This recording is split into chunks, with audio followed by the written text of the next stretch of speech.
Allopathy में मैं challenge कर रहा हूं किसी भी डॉक्टर को जो मेरी आवाज सुन रहा है, अगर आपको किसी को शुगर है तो मैं एलोपैथी डॉक्टर से पूछता हूं, अगर आपके पास एक पेशेंट भी है जिसकी शुगर आपने ठीक करी तो दिखाओ, जिसका बीपी आपने ठीक किया हो दिखाओ, किसी एक की किडनी फेल ठीक की हो दिखाओ। मैं आपको सैकड़ों पेशेंट, हजारों पेशेंट का रिकॉर्ड, किडनी फेल का, लीवर फेल का, शुगर के पेशेंट का, बीपी के पेशेंट का दे सकता हूं, जो हम लोगों की आयुर्वेद के और पंचकर्मा नेचुरोपैथी के माध्यम से ठीक हुए हैं। सौंफ, तुलसी, लौंग, इलायची, इन चारों को उबाल के इसका पानी एक एक घूंट करके या हर्बल टी वो पीजिए, उकड़ू बैठ के 5 मिनट में खत्म कीजिए। आपको विद इन 7 डेज पेट में गैस बननी बंद हो जाएगी और पेट साफ होने का एक नियम बन जाएगा। अपने मतलब का जैसा बच्चा चाहो उस संस्कारों वाला बच्चा तक पैदा कर सकते हो। दिन और तारीख भी फाइनल होगी, सब कुछ पहले से ही प्लानिंग होगी। बच्चा भी बहुत, आज भी इस युग में आप राम पैदा कर सकते हो। मेरी बात ध्यान से सुन लो। जब भी डॉक्टर के पास जाओ उससे एक सवाल पूछो, डॉक्टर साहब मुझे बीमारी की दवाई दे रहे हो या बीमारी होने की जड़ की दवाई दे रहे हो? मतलब बीपी की गोली खा रहे हो, चाहे शुगर की खा रहे हो, चाहे थायराइड की खा रहे हो, चाहे गैस तेजाब की खा रहे हो, चाहे सिरदर्द की खा रहे हो।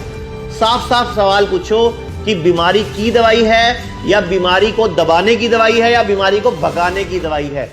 सवाल है गुरुजी रचना महंत का। सर जी मेरी उम्र है 29 साल। मैं पिछले 5 सालों से एसिडिटी, सीने में जलन से पीड़ित हूँ। मुझे रोज सुबह खाली पेट गैस की गोली खानी पड़ती है। यदि मैं गोली नहीं खाऊंगी तो मैं कुछ भी नहीं खा सकती। सीने में बहुत जलन, उल्टियाँ होती हैं। डॉक्टर बोलते हैं कि जीवन भर मुझे गैस की दवाइयाँ खानी पड़ेंगी। कृपया मेरी समस्या का समाधान करें गुरुजी। ये कौन से शहर से बोल रही हैं? इन्होंने अपना शहर नहीं लिखा है, लेकिन अपना बस उम्र लिखी है। तो ऐसा है रोशनी जी, मैं आपको बताना चाहूंगा, पूरे भारत में हमारे 140 सेंटर्स हैं जहां 140 डॉक्टर्स बैठते हैं। जो आपकी समस्या है कि आपको एसिड के लिए गोली खानी पड़ती है, तो वो आप कोई ना कोई एलोपैथी गोली खाते हैं, इस तरह की गुलाबी रंग की गोली या गुलाबी रंग का लिक्विड पीते हैं लोग। और आपको पता होगा शायद आजकल उस गुलाबी रंग के पैकेट के ऊपर, पाउच के ऊपर और शीशी के ऊपर एक वार्निंग लिखी होती है कि इसके इस्तेमाल से किडनी फेल हो सकती है। तो मैं आपको और बाकी दर्शकों को बोलना चाहूंगा जिनको भी एसिड की प्रॉब्लम है और सुबह खाली पेट जो वो एसिड को ठीक करने के लिए गुलाबी गोली या गुलाबी शरबत लेते हैं, मैं नाम नहीं लूंगा यहाँ पे क्योंकि हमारा भारत के कानून कुछ इसी तरह के हैं, तो उनकी किडनी फेल होने की, हार्ट प्रॉब्लम होने की और लीवर खराब होने की संभावना बढ़ जाती है। तो पहली बात तो आप खाना खाने के साथ पानी पीना बंद करें, खाना खाने के साथ पानी नहीं पीना।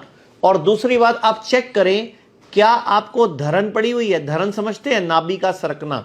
अपने हाथ को इस तरह करके यहां से दबाएं। अगर ऐसे दबाने से आपको बहुत ज्यादा भयंकर दर्द या खिंचाव आ रहा है इस हाथ पे या इस हाथ पे, तो धरन पड़ी हुई है।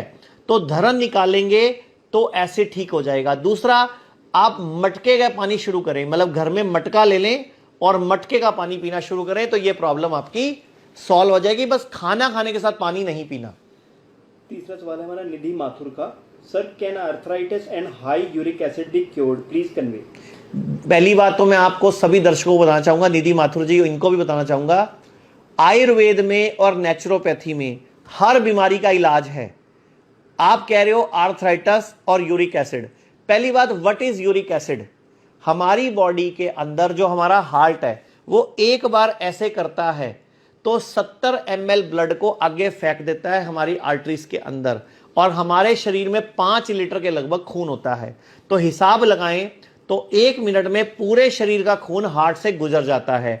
अब जब हार्ट से खून गुजरता है आगे आर्टरीज में, तो वो ऑक्सीजनेटेड ब्लड होता है, मतलब उसमें ऑक्सीजन होती है प्लस ग्लूकोज होता है। वो पूरी बॉडी में घूमता है, कोशिकाओं में जाता है, वहां पे ऑक्सीजन देता है, कार्बन डाइऑक्साइड ले लेता है, और वहां पे ग्लूकोज देता है, बदले में टॉक्सिन ले लेता है। यानी कि कोशिकाओं को खाना पहुंचाना और बदले में उनका वेस्ट, यूरिया, पॉटी, जैसे हम लोग खाना खाते हैं और यूरिन और वेस्ट टॉयलेट में हम जाते हैं और वेस्ट निकाल के आते हैं, पसीना भी निकालते हैं, तो ऐसे ही ब्लड के माध्यम से हमने कोशिकाओं को भोजन पहुंचाया, ऑक्सीजन पहुंचाई, बदले में कार्बन डाइऑक्साइड ले ली।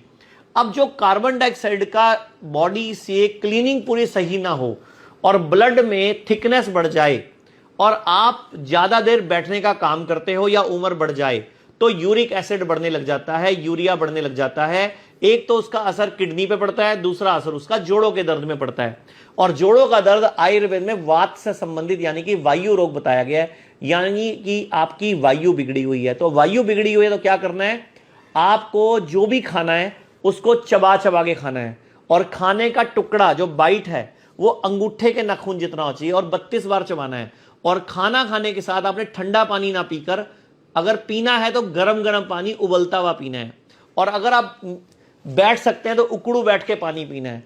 तो मैं आपको बोलना चाहूंगा, पूरे भारत में हमारे जो 140 क्लिनिक हैं, किसी भी क्लिनिक से 3 से 6 महीने के ट्रीटमेंट में गठिए को रिवर्स किया जा सकता है। मैं आपको बता भी दूं, शुगर, बीपी, जोड़ों का दर्द, लीवर खराब, किडनी फेल, हार्ट की प्रॉब्लम, ऑटोइम्यून डिजीज, यानी कि कोई भी बीमारी आयुर्वेद और नेचुरोपैथी के संगम से बॉडी के अंदर कंडीशंस, मतलब बॉडी के अंदर एक एनवायरनमेंट क्रिएट करके रिवर्स की जा सकती है।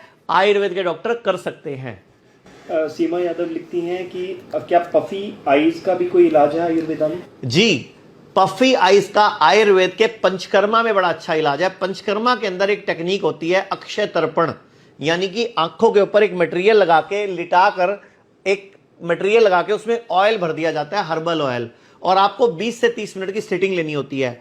5 से 60 सिटिंग में जो आंखों की नसें सूज रही हैं, फूल रही हैं, ब्लॉक हो रही हैं, कोई वहां कोलेस्ट्रॉल जम रहा है या कोई टॉक्सिन्स जम रहे हैं, वहां पे पूरा ब्लड का सर्कुलेशन, ऑक्सीजन का सर्कुलेशन बढ़ा के वो अक्षय तर्पण टेक्निक जो है आंखों के रोगों को रिपेयर कर देती है। और साथ ही साथ चश्मा उतारने में, कैटरेक्ट, सफेद मोतिया, काला मोतिया, इन सब आंखों के रोगों में जो लोग आंखों का ऑपरेशन कराते हैं, मैं उनको भी बोलना चाहूंगा, आयुर्वेद की अक्षय तर्पण टेक्निक से आप बड़ी आसानी से आंखों के रोग ठीक कर सकते हो।